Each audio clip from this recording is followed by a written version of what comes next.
Hello नमस्कार सुप्रभात दोस्तों, मैं सतीश पाल अपने परिवार सिलेक्शन गुरुजी यूट्यूब चैनल पर आपका हार्दिक स्वागत है, अभिनंदन करते हैं। हम आशा करते हैं कि आप सभी स्वस्थ हो, मस्त होंगे और अपने तैयारी को अच्छे से कर रहे होंगे।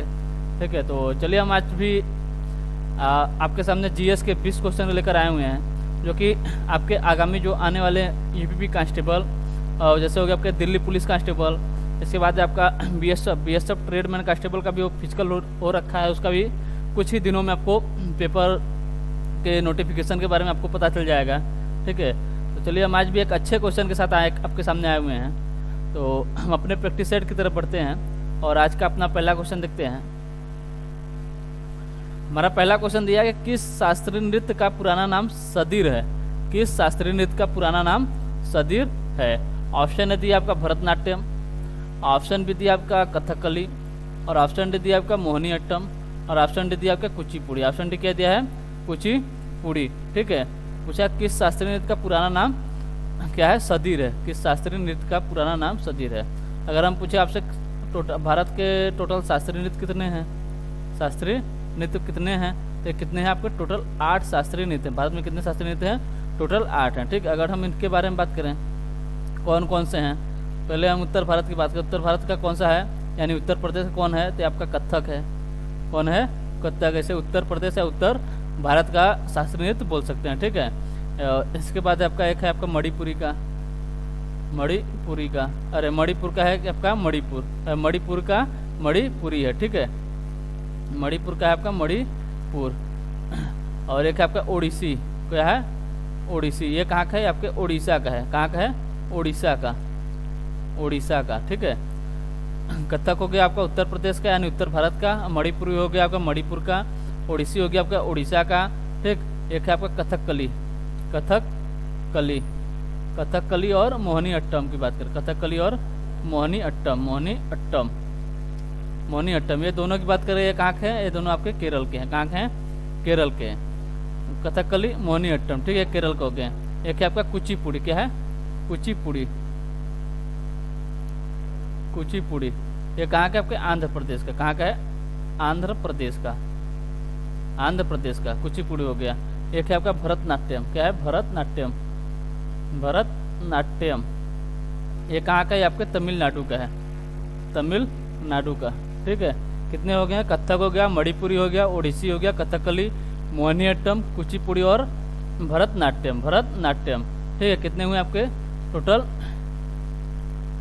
आपकी 7 ही हुए। ठीक है, कितने हुए, 7 ही हुए। एक हो गया आपका, एक बच रहा है आपका कथक, मणिपुरी, ओडिसी, कथकली, मोहिनीअट्टम, कुचिपुड़ी और भरतनाट्यम। एक कोई छूट रहा है आपका। ठीक है, कथक कहाँ का आपका उत्तर प्रदेश का है, मणिपुरी कहाँ का आपका मणिपुर का है, ओडिसी उड़ीसा का है, कथकली केरल, मोहिनीअट्टम ये भी आपके केरल का है, कुचिपुड़ी की बात करें तो आंध्र प्रदेश का है, और भरतनाट्यम की बात करते हैं आपके तमिलनाडु का, भरतनाट्यम की बात करते हैं आपके तमिलनाडु का है। ठीक है, तो हमारा चलिए क्वेश्चन तब तक याद आया। ठीक है, और ठीक है, तो चलिए अपने क्वेश्चन की तरफ बढ़ते हैं। क्वेश्चन दिया कि किस शास्त्रीय नृत्य का पुराना नाम सदीर है। किस शास्त्रीय नृत्य का पुराना नाम सदीर है। तो किसका पुराना नाम बात करें, किसका सदीर है, किसे सदीर कहा जाता है, तो कहा जाता है आपके भरतनाट्यम। किसे, भरतनाट्यम। यानी ऑप्शन ए हमारा जो है ये सही आंसर होता है। ऑप्शन ए हमारा जो है ये सही आंसर होता है। ठीक है, और अगर हम बात करें क्या हो गया, भरतनाट्यम, इसका पुराना नाम बात करें तो सदीर हो गया।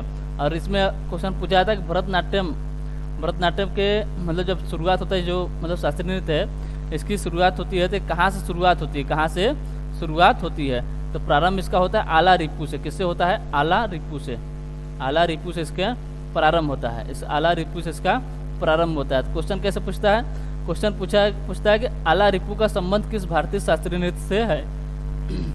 आला रिपू का संबंध किस भारतीय शास्त्रीय नृत्य से है। अगर पूछे इसका अंत किससे होता है, इसका अंत, तो इसका अंत होता है आपका थिल्लाना से। किससे, थिल्लाना से, थिल्लाना से इसका अंत होता है, थिल्लाना से इसका अंत होता है। ठीक है, शुरुआत पूछे यानी प्रारंभ पूछे कहाँ से होता है, तो आला रिपू से, अंत कहाँ से होता है, जबकि थिल्लाना से होता है। कहाँ से होता है, थिल्लाना से। ठीक, कहाँ से, थिल्लाना से। और जो इसमें जो मतलब संगीत होती है, यानी जो इसमें कविता पाठ करता है, भरतनाट्यम के अंदर जो कविता पाठ करता है उसे क्या कहते हैं, तो उसे कहते हैं आपका नटुवार, नटुवार क्या कहते हैं, नटुवार। क्या कहते हैं, नट्टूवार। ठीक, नट्टूवार।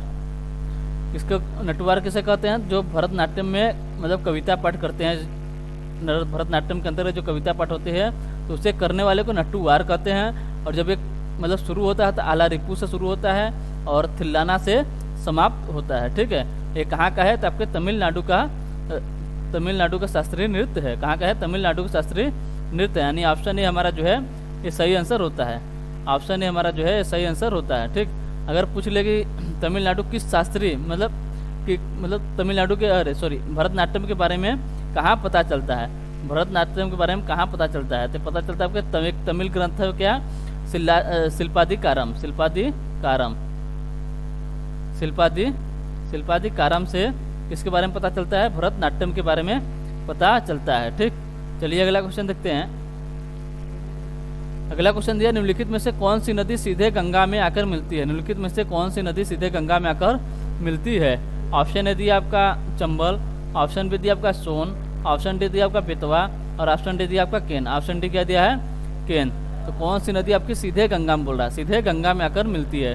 ठीक, अगर हम चंबल की बात करें, चंबल क्या है, चंबल, केन और चंबल, बेतवा और केन, इन तीनों की बात करते हैं, तीनों क्या है, यमुना की सहायक नदी है। और यमुना किसकी सहायक नदी, आपकी गंगा की नदी है, गंगा की सहायक नदी। और सोन की बात करते कहाँ, ये मतलब इसकी बात करते मतलब सीधा जाकर गंगा नदी से मिलती है। कहाँ, गंगा नदी से मिलती है। कहाँ पर मिलती है, आपके बिहार में। यानी ऑप्शन बी हमारा जो है ये सही आंसर होता है।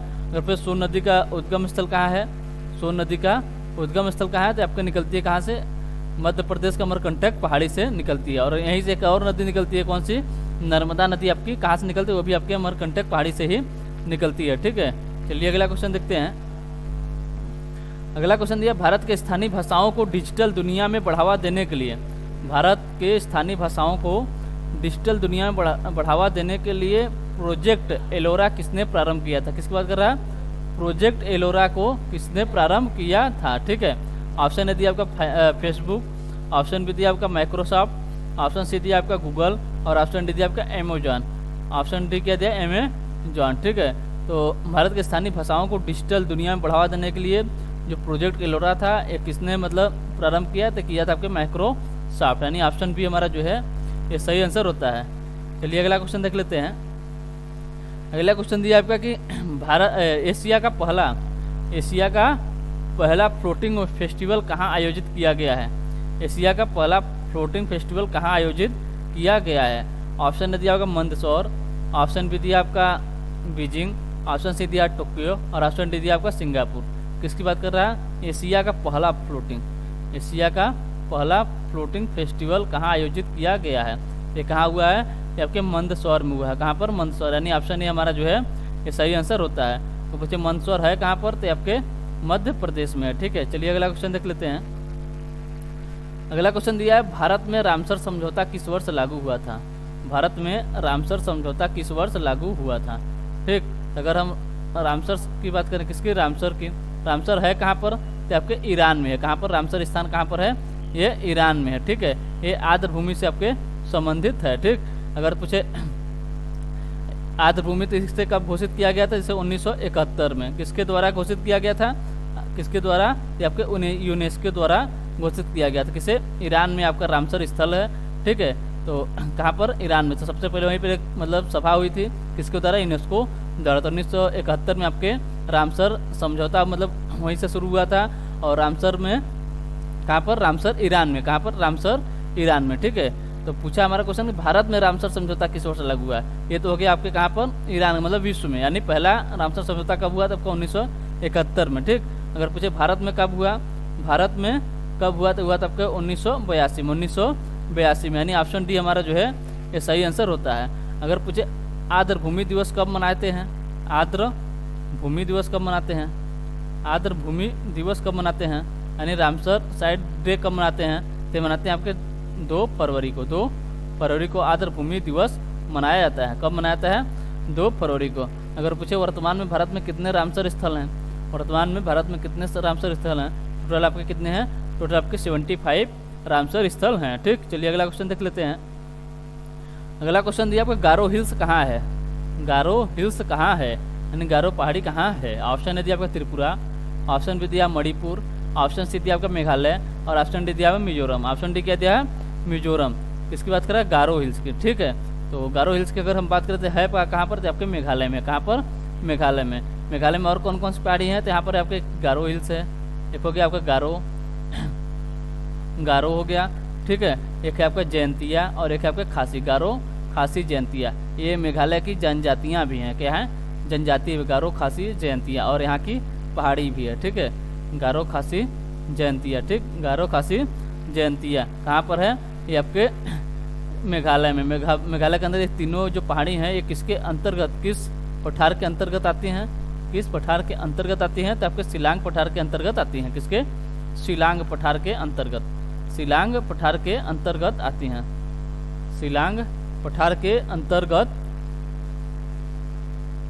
शिलांग पठार के अंतर्गत आती हैं। कौन कौन सी, गारो खासी जयंतिया, गारो खासी जयंतिया। अगर पूछे किसकी, शिलांग, शिलांग की अगर पूछे शिलांग पठार की सबसे ऊंची चोटी कौन सी है, तो आपकी है नोकरेक। कौन है, नोकरेक, नोकरेक, ठीक है। कहाँ पर है, तो आपके गारो पहाड़ी पर है। कहाँ पर है, गारो पहाड़ी पर। कौन सी चोटी है आपकी, नोकरेक, जो कि आपकी शिलांग पठार की सबसे ऊंची चोटी है, शिलांग पठार की सबसे ऊंची चोटी है। अगर हम खासी की बात करें, किसकी, खासी की, ये हो गया आपका गारो, ये हो गया आपका खासी। खासी की अगर हम बात करें, खासी चोटी की, इस पर क्या क्या है, इस पर है आपके मेघालय की राजधानी शिलांग, क्या है, मेघालय की राजधानी शिलांग कहाँ स्थित है, तो अभी आपके खासी पहाड़ी पर है। कहाँ पर है, खासी पहाड़ी पर है, ठीक। और पूछे मासीराम चेरापूंजी भी कहाँ पर है, भी आपके खासी पहाड़ी पर। कहाँ पर है, खासी पहाड़ी पर है, ठीक। चलिए अगला क्वेश्चन देख लेते हैं। अगला क्वेश्चन दिया, भारतीय संविधान के अंतर्गत कितने प्रकार के आपातकाल की बात की गई है। भारतीय संविधान के अंतर्गत कितने प्रकार के आपातकाल की बात की गई है। ऑप्शन ए दिया आपका 2, ऑप्शन बी दिया आपका 3, ऑप्शन सी दिया आपका 4 और ऑप्शन डी दिया आपका 1। ऑप्शन डी क्या दिया है, 1, ठीक है।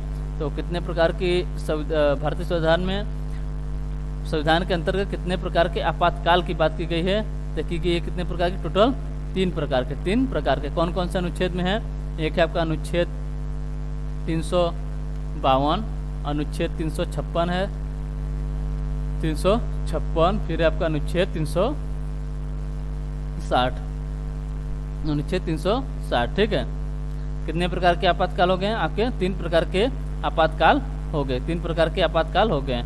अगर डायरेक्ट कभी पूछ लेता आपातकाल कहाँ से कहाँ तक है, अनुच्छेद कहाँ से कहाँ तक आपातकाल के बारे में बात की गई है, अनुच्छेद 352 से लेके 360 तक क्या है, आपातकाल के बारे में आपकी बात की गई है, ठीक। अगर हम किसकी बात करें, अनुच्छेद 360 की, इसमें क्या बताया गया, इसमें वित्तीय आपातकाल के बारे में बताया गया है, वित्तीय आपातकाल के बारे में इसमें बताया गया है, ये आपके 360 में, ठीक है। और अनुच्छेद 356 की बात करें तो इसमें क्या बताया गया, राष्ट्रपति शासन, राष्ट्रपति शासन जो कि आपके राज्यों में लगाया जाता है, ठीक। और अनुच्छेद 352 में क्या आपके आपातकाल के बारे में बताया गया, राष्ट्र में आपातकाल के बारे में किसमें बताया गया है, आपके 352 में बताया गया है, ठीक। चलिए अगला क्वेश्चन देखते हैं। अगला क्वेश्चन दिया, अरेबिका, रोबस्टा, लाइबेरिका, कौन कौन सा है, अरेबिका, रोबस्टा और लाइबेरिका। निम्नलिखित में से किसकी किस्में हैं, निम्नलिखित में से किसकी किस्में है, ठीक। ऑप्शन ए दिया आपका कॉफ़ी, ऑप्शन बी दिया आपका चाय, ऑप्शन सी दिया है गन्ना और ऑप्शन डी दिया आपका कपास। तो किसकी बात कर रहा है, अरेबिका, रोबस्टा और लाइबेरिका, अरेबिका, रोबस्टा और लाइबेरिका किसकी किस्में हैं, ये आपके कॉफ़ी की किस्में हैं, कॉफ़ी की किस्में हैं। कहाँ पाई जाती हैं, तो पाई जाती हैं आपकी ब्राज़ील में। कहाँ पर, ब्राज़ील की ये कॉफ़ी की 3 किस्में हैं, ब्राज़ील की कॉफ़ी की 3 किस्में कौन कौन सी हैं, तो आपके अरेबिका है, रोबस्टा है और अरेबिका, रोबस्टा और लाइबेरिका, ठीक है। अगर पूछे कॉफ़ी कहाँ का मूल पौधा है, कहाँ का मूल पौधा है, कॉफ़ी कहाँ का मूल पौधा है, तो ये आपके इथोपिया का मूल पौधा क्या है, कॉफ़ी है, इथोपिया का मूल पौधा कॉफ़ी है, ठीक। अगर पूछे ये हो गया आपका ब्राज़ील में, कहाँ को, अरेबिका, रोबस्टा, लाइबेरिका कहाँ के हैं, ये आपके ब्राज़ील के हैं। अगर हम ब्राज़ील की बात करें, ठीक, ब्राज़ील में कॉफ़ी के बागान को क्या कहते हैं, तो यहाँ कहते हैं आपके फजेंडा, ठीक। विश्व का कॉफ़ी बंदरगाह अगर पूछे कौन सा है, तो आपका क्या है, सेंटोस बंदरगाह, कौन सा है, सेंटोस बंदरगाह, विश्व का कॉफ़ी बंदरगाह जो भी ये कहाँ है, अभी आपके ब्राज़ील में ही है।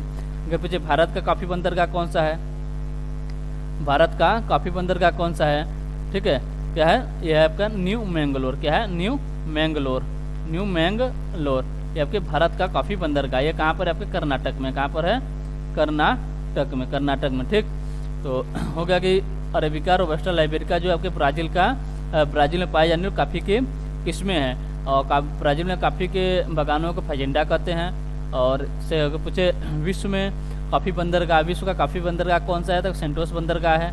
भारत का कॉफ़ी बंदरगाह क्या है, न्यू मैंगलोर बंदरगाह है। ठीक है, तो हो गया। और अगर पूछे कॉफ़ी जो है आपका मूल पौधा ब्राज़ील में तो होता है ज़्यादा मात्रा में, लेकिन मूल पौधा अगर पूछे कहाँ का, तो आपके इथोपिया का है। कहाँ का है, इथोपिया का। ठीक, यानी ऑप्शन ही हमारा जो है कॉफ़ी का प्रकार है कौन कौन, अरेबिका रोबस्टा और लाइबेरिका, यानी ऑप्शन ही हमारा जो है ये सही आंसर होता है। ऑप्शन ए सही आंसर होता है। अगर हम ब्राज़ील की बात कर लें, किसकी, ब्राज़ील की, तो ब्राज़ील किस महाद्वीप में स्थित देश है, ब्राज़ील किस महाद्वीप में स्थित देश है, ये कहाँ पर है, ये आपके उत्तर अमेरिका में स्थित, दक्षिण अमेरिका में स्थित, कहाँ पर है, दक्षिण अमेरिका में स्थित है। दक्षिण अमेरिका का देश है कौन, ब्राज़ील। दक्षिण अमेरिका में टोटल कितने देश हैं, दक्षिण अमेरिका के अंतर्गत टोटल आपके 13 देश। ठीक है, और इस अभी हम आपके पिछले प्रैक्टिस सेट में आपको बताए थे कि ब्राज़ील जो है आपके दो देशों को छोड़कर बाकी सबसे अपनी सीमा बनाता है। तो वो दो देश कौन कौन से हैं, वो दो देश जो है वो कौन कौन से हैं जो कि आपके ब्राज़ील से सीमा नहीं बनाते हैं, उनके नाम आप कमेंट बॉक्स में ज़रूर बताएं। ठीक है, उन दो देशों के नाम। ठीक है, तो आपको कमेंट बॉक्स में बताना है कहाँ के, दक्षिण अमेरिका के वो दो देश जो ब्राज़ील से अपनी सीमा साझा नहीं करते हैं। ठीक, चलिए अगला क्वेश्चन देख लेते हैं। अगला क्वेश्चन दिया, भारत में सर्वाधिक गति से चलने वाली ट्रेन गतिमान एक्सप्रेस 4 अप्रैल 2016 को कहाँ से कहाँ तक चली थी।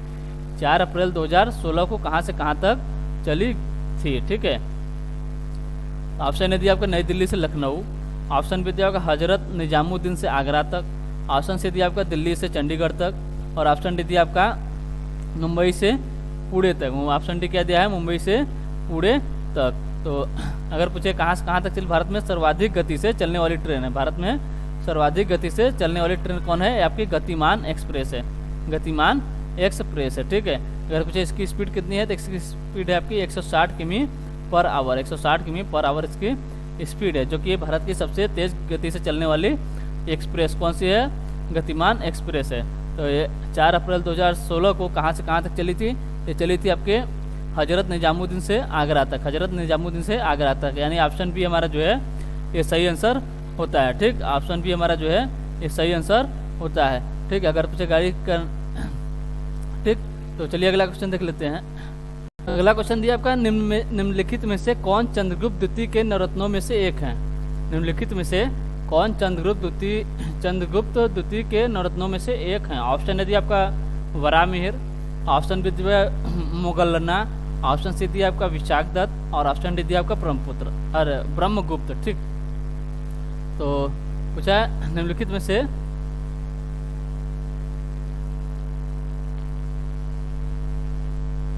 क्या दिया गया, निम्नलिखित में चंद्रगुप्त द्वितीय के नवरत्नों में से कौन एक है। ठीक है, किसकी बात करें, हम बात करें किसकी, चंद्रगुप्त द्वितीय की, चंद्रगुप्त द्वितीय की। अगर हम इनके शासनकाल की बात करें, इनके शासनकाल की बात करें, इनका शासनकाल कब से कब तक था, इनका शासनकाल कब से कब तक था, थे आपके 380 से 414 तक, 380 से 414 तक इनका शासनकाल था।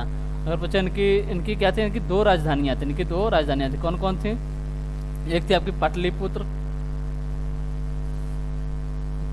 एक थी आपकी उज्जैनी, पाटलिपुत्र और उज्जैनी इनकी दो राजधानियाँ थी। ठीक है, अगर हम इनकी बात करें किसके, इनके नवरत्नों की, तो इनके नवरत्नों के। ठीक है, तो चलिए हम इनके नवरत्नों को देखते हैं।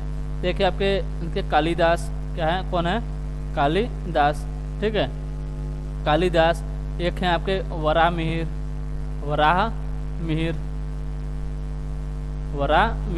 फिर एक है आपके शंकु। कौन कौन लोग हैं, कालिदास, वराहमिहिर, शंकु, छपड़क। ठीक, शंकु के बाद कौन है, छपड़क के बाद कौन है आपके, अमर सिंह। कौन है, अमर सिंह। फिर आपके घटकरपर,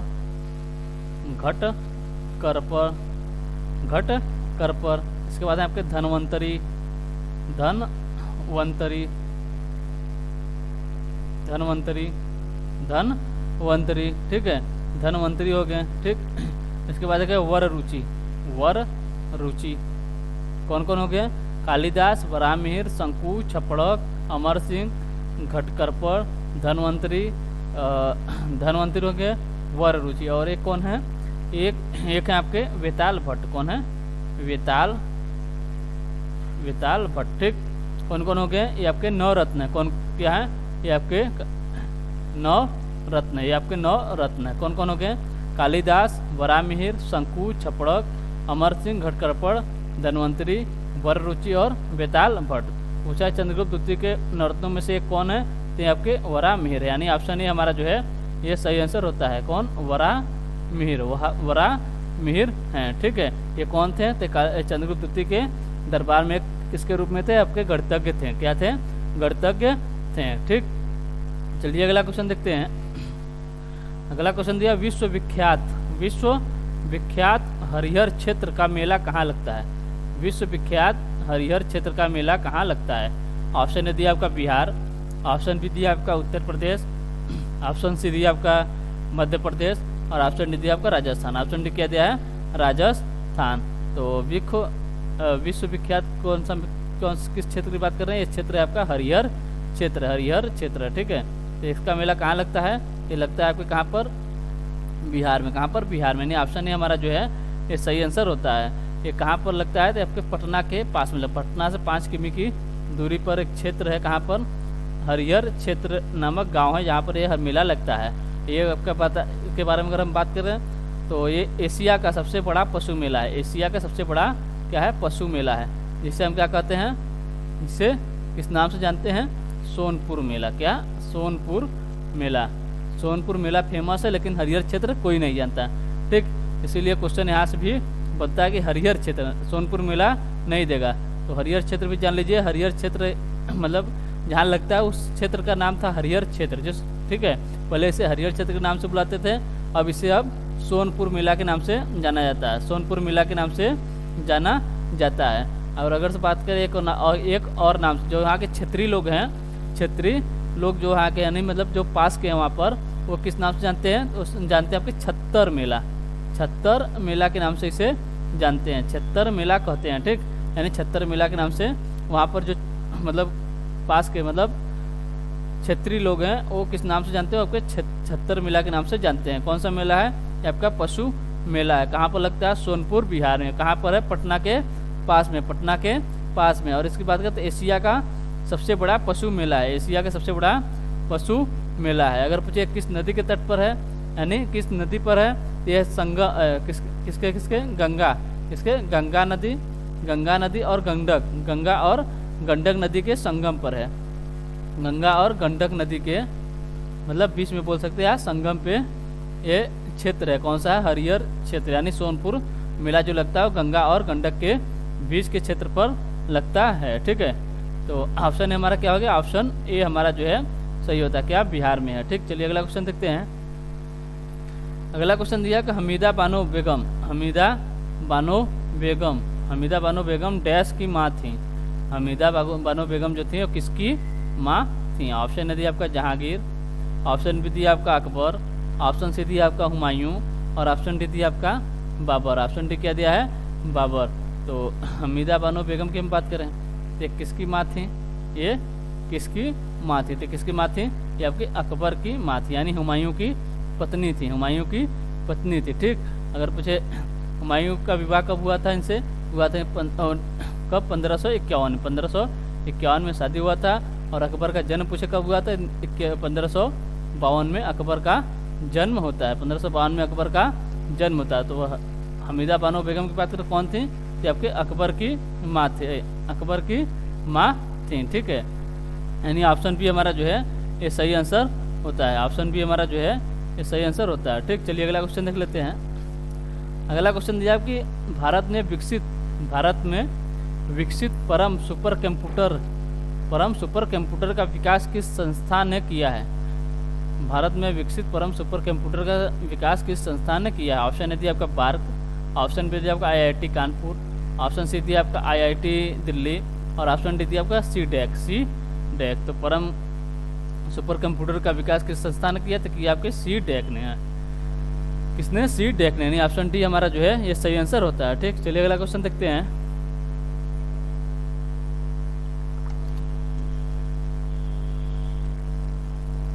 अगला क्वेश्चन दिया आपका कि कुनैन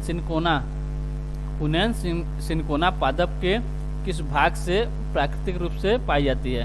जो कुनैन है ये सिनकोना पौधे के किस मतलब भाग से पाई जाती है? ऑप्शन ए दिया आपका जड़, ऑप्शन बी दिया आपका फल, ऑप्शन सी दिया आपका बीज और ऑप्शन डी दिया आपका छाल। ऑप्शन डी क्या दिया है? छाल। तो किसकी बात कर रहा है? सिनकोना की। ठीक है, तो एक कुनैन के किसके लिए मतलब किसके दवा में प्रयोग किया जाता है? आपके मलेरिया के दवा में प्रयोग की जाती है। ठीक है, अगर पूछे कहाँ पर मतलब सिनकोना के किस भाग से मिलती है? तो आपके छाल से मिलती है। क्या होती है? उसकी छाल से निकाली जाती है। कौन क्या है? क्या नाम है? कुनैन, जो कि आपके मलेरिया के बुखार में इसका प्रयोग किया जाता है। ठीक, अब पूछे अगर सिनकोना पौधा कहाँ पर अधिक मात्रा में पाया जाता है? तो आपके कहाँ पाया जाता है? आपके दक्षिण अमेरिका में। कहाँ पर? दक्षिण अमेरिका में। दक्षिण अमेरिका में आपका पाया जाता है। दक्षिण अमेरिका में। ठीक है, दक्षिण अमेरिका में पाया जाता है। ठीक, यानी ऑप्शन डी हमारा जो है आपके छाल से संबंधित है। यानी छाल से क्या मिलता है? आपका कुनैन मिलता है। ठीक, चलिए अगला क्वेश्चन देखते हैं। अगला क्वेश्चन दिया है कि किस संविधान संशोधन के द्वारा संपत्ति के अधिकार को मौलिक अधिकारों की सूची से हटा दिया गया है? किस संविधान संशोधन के द्वारा संपत्ति के अधिकार को मौलिक अधिकार की सूची से हटा दिया गया? ऑप्शन ए दिया आपका 44वें संविधान संशोधन द्वारा, ऑप्शन बी दिया आपका 21वें संविधान संशोधन द्वारा, ऑप्शन सी दिया आपका 71वें संविधान संशोधन द्वारा और ऑप्शन डी दिया आपका 92वें संविधान संशोधन द्वारा। तो किस संविधान संशोधन के तहत संपत्ति के अधिकार को मौलिक अधिकार से हटा दिया गया? मौलिक अधिकार से हटा दिया गया है। ठीक, तो कौन सा संविधान? आपका 44वें संविधान संशोधन। कब? 44वें संविधान संशोधन। ठीक है, 1978 के द्वारा इसे हटा दिया गया। कहाँ जोड़ा गया है? ये जो संपत्ति का अधिकार है आपके अनुच्छेद 300A में इसे जोड़ दिया गया। आपके संपत्ति के अधिकार को मौलिक अधिकार की सूची से हटाकर पहले अगर पूछे पहले कितने मौलिक अधिकार थे? आपके 7 थे। अब कितने? आपके 6 मौलिक अधिकार हैं। इसलिए को हटाकर यहाँ से कहाँ कर दिया गया है? आपका अनुच्छेद 300A के तहत कर दिया गया है। ठीक है, यानी 44वें संविधान संशोधन 1978 के द्वारा इसे हटाया गया था। ठीक, मौलिक अधिकार किस भाग में है? किस भाग में है? तो मौलिक अधिकार किस में है? तो आपके अनुच्छेद भाग 3 में। किस में है? भाग 3 में है।